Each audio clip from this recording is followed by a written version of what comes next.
Hey guys, Goodgis here, and today we're going to be doing a slightly different video. As you can see, my face is on screen, and that can only mean one thing: reaction videos. I know, they're everywhere, you see them all the time, but I thought it'd be really cool for us to look back on some of the previous games that we worked on and see what we could have done better. Because honestly, most of the games that I worked on, I could improve quite a bit. Now, this idea seems a little unoriginal. That's because a certain person known as Devlog released a video about this last week, and I thought it was a fantastic idea. If you want to see his video, please make sure you check it out. I'll put a link in the description below. Now, I'm going to be reviewing my older games, and we'll see going back what my thoughts are of them. Do I still like them? Do I hate them? What could I change about them now, having the experience that I have? So buckle up, stay tuned. But before we get started, and I know you love this, we have a quick word from our sponsors.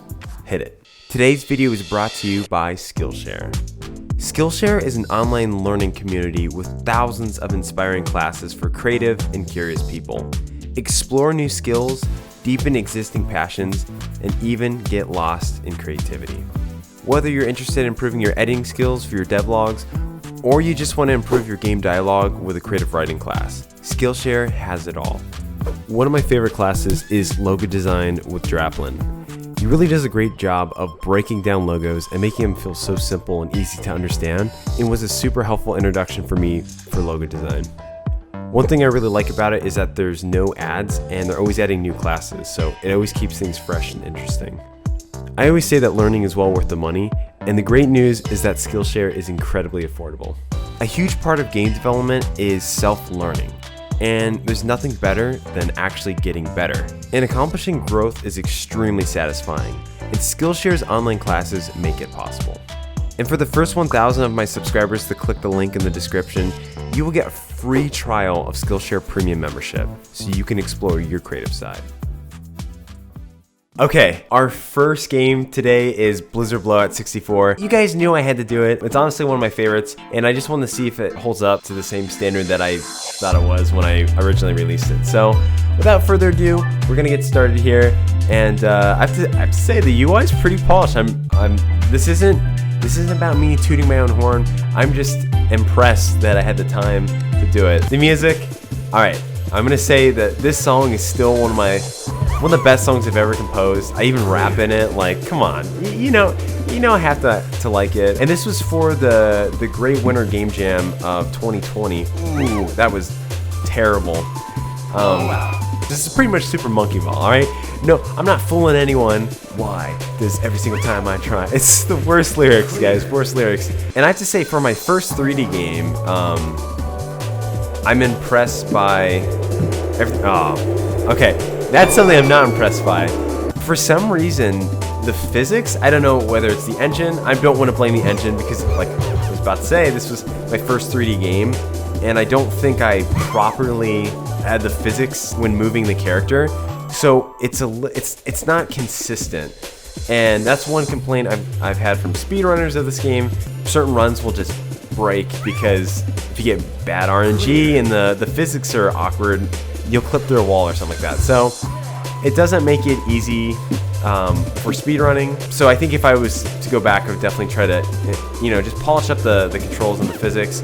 Also, there is no pause menu.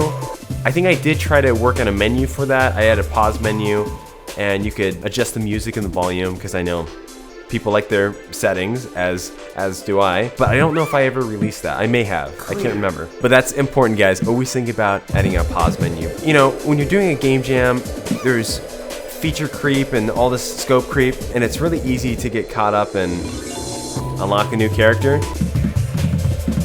So that's a glitch right there. Yeah, sometimes with the collision on the ground, it would be like, you work on a game, you play it over and over again, and you don't realize how insanely difficult it is.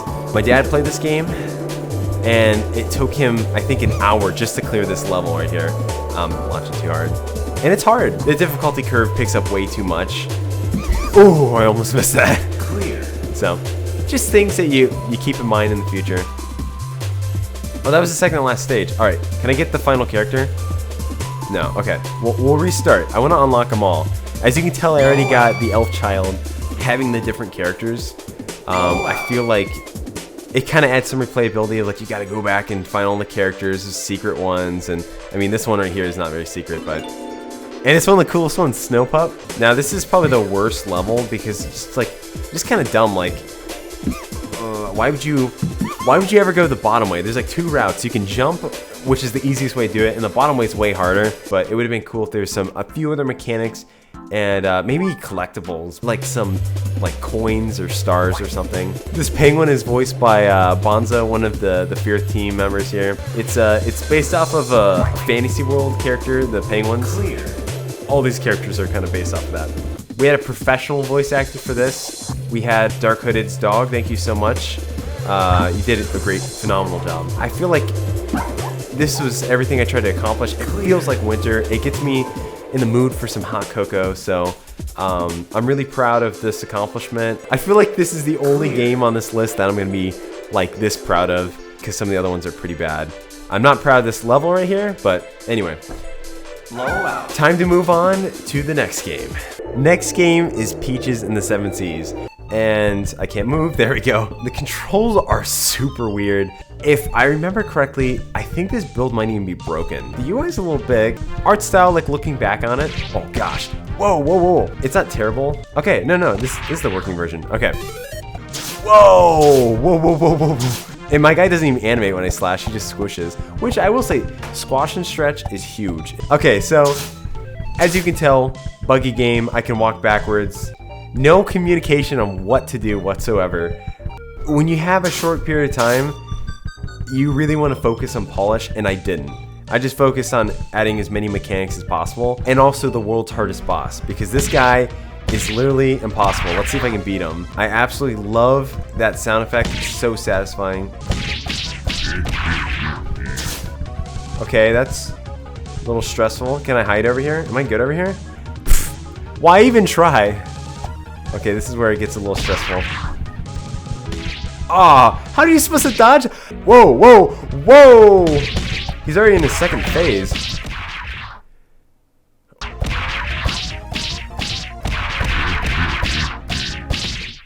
And when he does that arm spinning thing, it's kind of like, whoa, whoa! Did you see that? I hit him before he was in the room. Okay, Peaches in the 7th Sea was a fun little, let's say, prototype, and it did help me with Dewdrop down the line, but the game just has clunky controls. We're going back. We're gonna do it.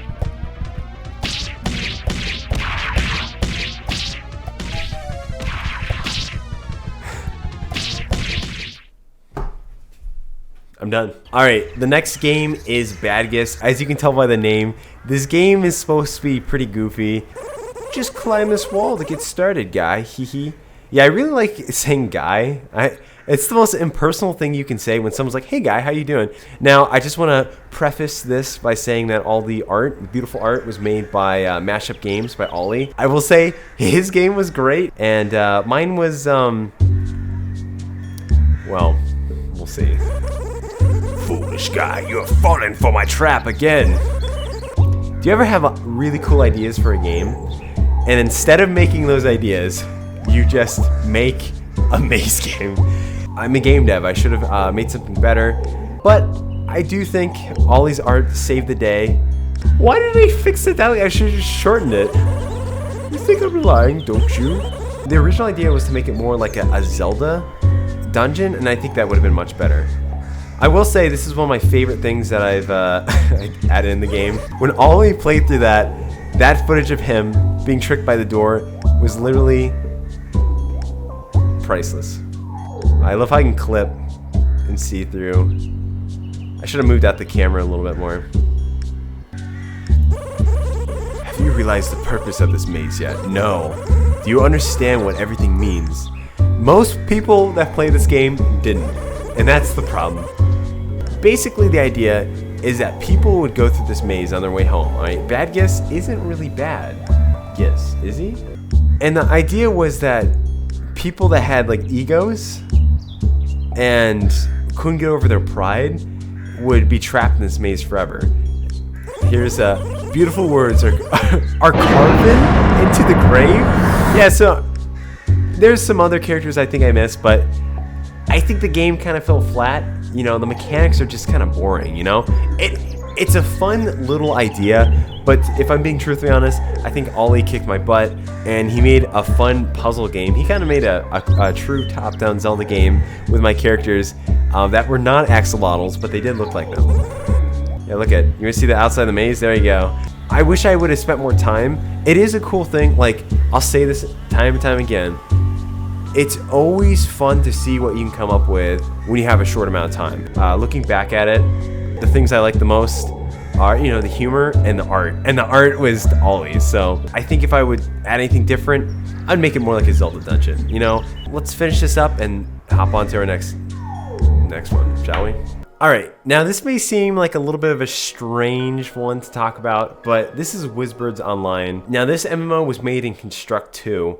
Now I will say the game is, it's really beautiful. The music's super ambient. I can totally just cheese these ogre radishes. It is hard to go back and compare like an online experience or a game that I worked on with something like, you know, Blizzard Blowout. And you know, it's nostalgic coming back to this game because I spent so much time and energy. It was in a season of my life right after I graduated college. I had no job. It's a little sentimental for me. This and Fantasy World, because online games you just work on constantly. You constantly work on updates, and you get to know people in the community, and some of those people are still around to this day. It also is a lot of work, and there's so much in this game that just is lacking in polish because of it, like that transition. And here's the thing, MMOs are kind of notorious for that.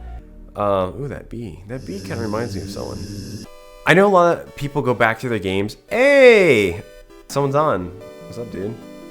He's so glitchy. Oh yeah, there's a glitch right now in the game that whenever I move, it moves all the players. And I fixed it, but I just never released the update. I love, this is how you get to the parkour lounge.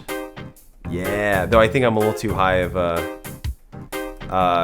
agility to do it. I was gonna level out the agility. That's what honestly I need to do for the parkour area. There's just something about this game that felt so dreamy. And it kind of matched the season I was in. This game was very ambient, especially when there's sound. And the community for it was just absolutely awesome. There's a lot of, looking back on it, there's a lot of things I would change. The magic system is very confusing. Every time you level up, you get new SP, and then you can get new abilities. This one's a little cheap because you can literally camp eggplant guys. But I think what was so unique about this experience is that making an online game, it really makes you think differently when you're developing, because you're not just developing once, you're developing and then you're coming back to it. You're like trying to add new mechanics, keep it fresh for players that have been playing for a while, and also keeping it like enjoyable and engaging for people that have been playing for a long time. I think if I came back to this game, the controls are just a little goofy. It's weird using Z, X, and C to shoot. It's also very uncomfortable, like using your mouse to like navigate your inventory, to like pick up items and equip stuff. I thought the title system was interesting, but using Construct, like Construct has really bad type, and you get problems like this all the time. That's right, you could fish if you had a fishing pole. Sound options that don't even work, so that's great. But man, this is nostalgic. Whoa, did he jump up here? Whoa, sneaky carrot boy. It's cool. Let's get to the shop. That's right, you can. Do I have money? I will say, and this is just between you and me. No one else knows this. Let's just say that development for Wizbirds 2 has been going on for some time. I'm not announcing anything. I'm not showing you guys anything. I'm not saying it's coming out tomorrow. I'm not making any promises. If something does happen, it won't be until after Dewdrop Dynasty. So make sure to support Dewdrop, because you'll be supporting this game by doing that. So overall, this is more of a walk down memory lane. There are a lot of issues with the game. There's a lot of balancing issues. There's a lot of just like, you know, visual inconsistency with the art. I do like the art style. Looking back on it, I would probably make another game in this style for sure. I think overly complicated magic system and just not enough explanation. I think if I were to redo it, I would to focus on having WASD controls, mouse clicking to shoot, and I would just focus on making the combat feel super polished. I think it'd be more melee based, and there would be different classes. Just something to keep the game alive and fresh. So let's finish it off by seeing if we can make it over. Oh, we didn't make it. But that's it for Wizbirds. On to the final game. All right, the last game that I'll be reacting to today is Calamari Madness. Apparently, it was in 2017. Let's just jump into it. Oh, okay, whoa. This game does not scale well at all. Like, it just immediately goes from 0 to 100. All these Calamaris kind of move differently. This one turns, Blue-Amari, I think his name. He turns a little bit quicker than the rest of them. After playtesting a bunch, we found that like turning was one of the most useful stats in the game, and I think it's the 3rd or 4th Calamari character you unlock. Bulbamari is literally the best character. Oh, I got this is the best upgrade. It's being slow is like really good in this game because then you have more time to turn and shoot. You want to get this rapid burst and then get a dual shot. And I think that's one thing that this game really lacked. The difficulty just ramps up. Like literally, we're about to get like 100 guys. It's just ridiculous. We'll try it one more time. I think the highest I got to was maybe wave 20, but most people can't get past wave 10. And that's not really fun, like playing a game where you're just like, you can only get to wave 10. Am I being a little hard on a little arcade game? Yeah, maybe a little bit. The whole point of this is to learn from your mistakes. I almost didn't finish this game. I was getting back into game making, and this was made in Construct, and my goal was just to finish something. That's why I was like, hey, I'll just make a little arcade game and finish it. Obviously, scope creep. I want to add all these bosses in and crazy mechanics. You have to force yourself to finish a game, even if you know it's not gonna turn out 100%. I think what I should have done is focused on prototyping a little bit more. We'll try the Cherry Mari. Whoa, okay, that's not a bad ability. And I think that's a glitch because that purple one shouldn't be there. You can't be too hard on yourself. I think the only thing this game accomplished was kind of creating some fun characters and actually finishing a game. I've been messing around with a sequel to this. It isn't finished yet. I still think the art is kind of cute. I don't know if I'd use this art style again. It's an overly difficult arcade game that, you know, has some balancing issues. Ugh. Oh! And that's it. That's Calamari Madness in a nutshell. It's not a bad game. It's okay. I think it just kind of lacks substance in the gameplay, and I think if I just focus, you know, on just making a better progression system, whether it's leveling up, there is some with the Calamaris, going deeper in the level or bosses, or like it feel like you're moving and going somewhere else. Because here it feels like I'm not getting any further on. It just feels like there's a million more fish. Anyway, it is what it is, and without it, I wouldn't be making games today. So I'm grateful for the opportunity, and I'm surprised I still like some of the visuals and stuff. But that's it for Calamari Madness. Those were my thoughts on my games, and you know, it was a pretty mixed bag. If you have any thoughts or criticisms that you would like to leave, as long as it's constructive, leave it in the comments down below. I'm always curious what you guys think. I'm on this journey just as much as you guys are. A lot of people see that I have this platform and they think I know it all. I really don't. Most of you out there are much more talented and better than I am on here. So please let me know. And I just want to give a huge shout out to our Patreon supporters, Skides, Rybread, and Heath Sargent, and the rest of the fantastic Patreon supporters. You guys are fantastic and you make these videos possible. Also, if you like this style of video and you want to see more of it, please like and subscribe. And it really helps, and it helps me figure out whether I should make the videos you like or dislike. So I just appreciate you guys so much, and I'll see you next time for another game dev adventure. Adios.